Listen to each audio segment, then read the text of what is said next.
Tout d'abord, c'est une tumeur qui est pas si rare que ça, hein. C'est la 13e cause de cancer en France. Pour un patient qui se dit « tiens, j'ai un peu mal au ventre, j'ai du sang dans les urines, j'ai une masse que je peux sentir dans le flanc droit ou dans le flanc gauche », il faut qu'il s'inquiète et il faut qu'il aille voir un urologue pour voir si justement il n'y a pas un risque de tumeur rénale. Les autres symptômes, c'est éventuellement des grosses jambes ou une hypertension, voire une anémie, une diminution des globules rouges, ou au contraire une polyglobulie, une augmentation de ces globules rouges. Donc, devant tous ces symptômes, si on s'y prend à temps, on va détecter une tumeur du rein que l'on pourra opérer derrière.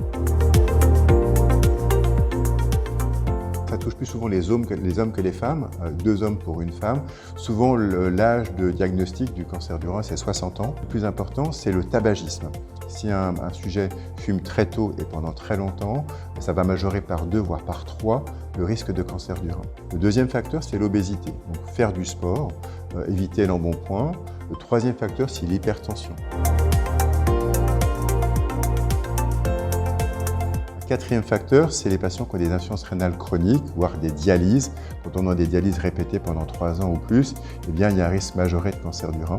Tous ceux qui travaillent avec les solvants chlorés, notamment pour tout ce qui est produits chlorés pour laver, pour nettoyer des cuves, etc. Il y a également un autre cas de facteur de risque, c'est notamment des antécédents génétiques avec des familles de patients à cancer du rein.